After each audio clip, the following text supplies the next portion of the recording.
Olá, mais conhecido por sua música, Zé Cabaleiro, nosso entrevistado de hoje, revelou-se como cronista.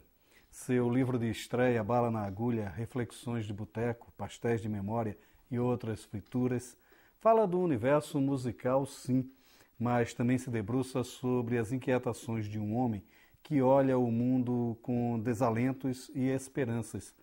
E é este o tema de nossa conversa. Na Dica de Leituras, duas visões sobre a tragédia social. A gente analisa Angústia, de Graciliano Ramos, e Selva Trágica, de Hernani Donato. O Leituras conversa agora com Zé Cabaleiro.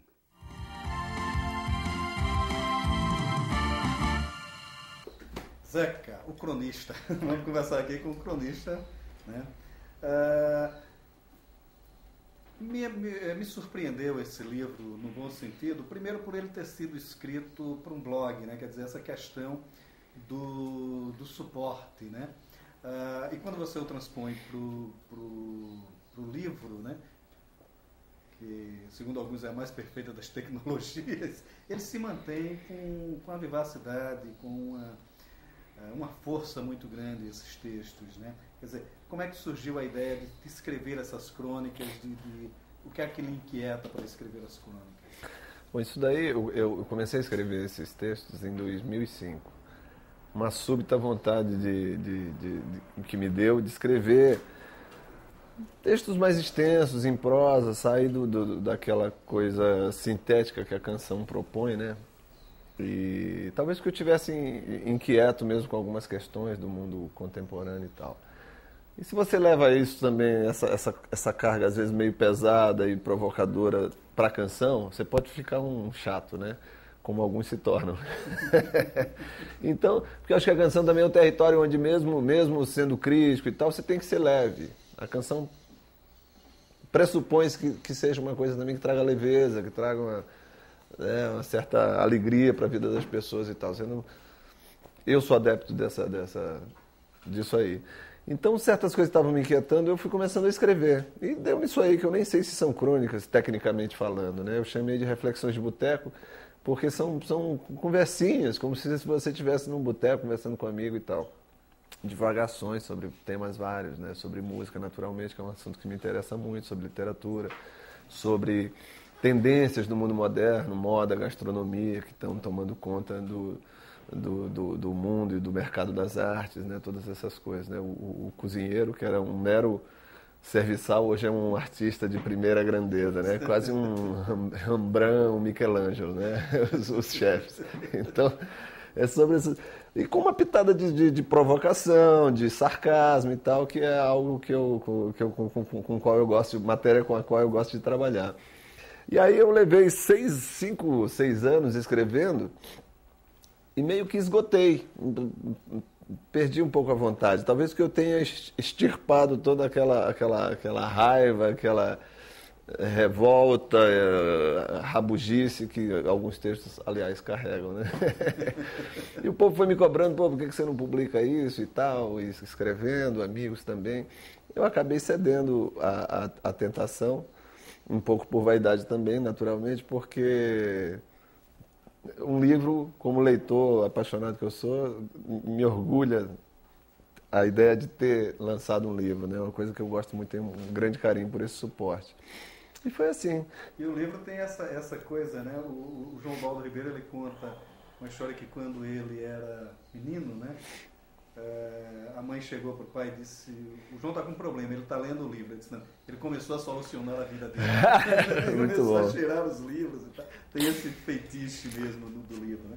Agora, há apesar dessa certa rabugice, como você diz, há uma coisa de lirismo muito profundo no Bala na Agulha, sobretudo quando você retoma temas de sua infância, falar das pessoas com quem você conviveu, há um Maranhão lúdico na sua poesia que me encanta muito na sua literatura, nas suas crônicas, né? Quer dizer, como essas lembranças também.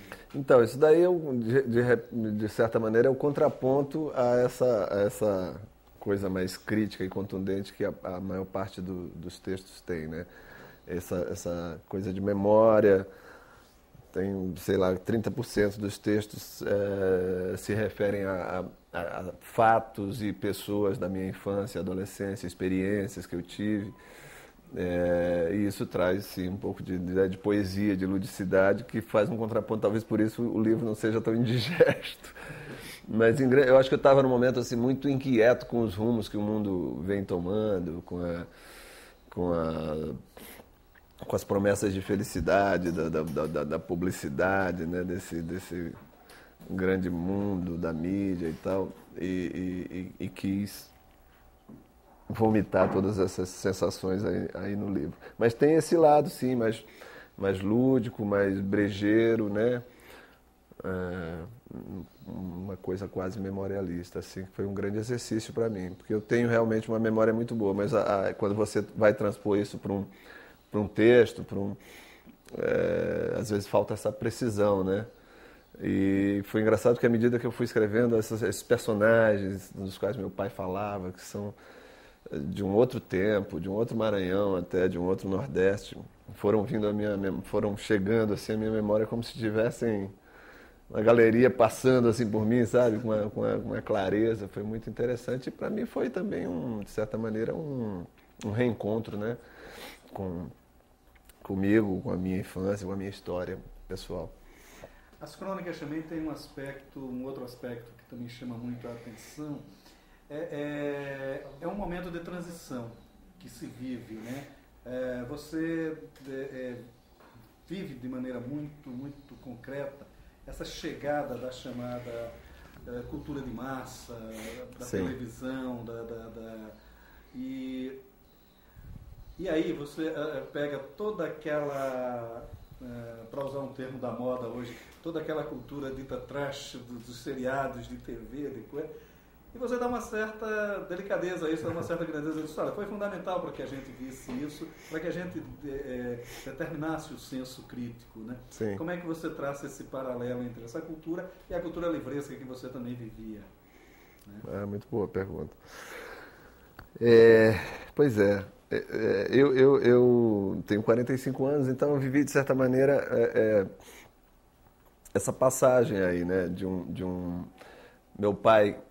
Meus pais eram professores interioranos, assim, né? Não eram pessoas com um saber acadêmico e tal, mas eram uma gente inquieta,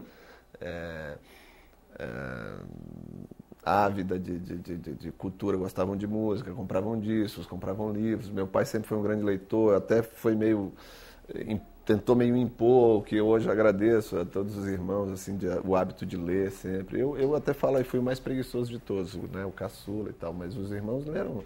Tem uma irmã que leu Dostoiévski, Crime e Castigo, com 12 anos. Ficou meio assim, atordoada pela casa. Até hoje ela está um pouco atordoada. Virou escritora, poeta, lançou livros já. Então, mesmo que você não vire escritor, ler é importante, porque te dá repertório, te dá vocabulário, te dá... Tudo bom? Te dá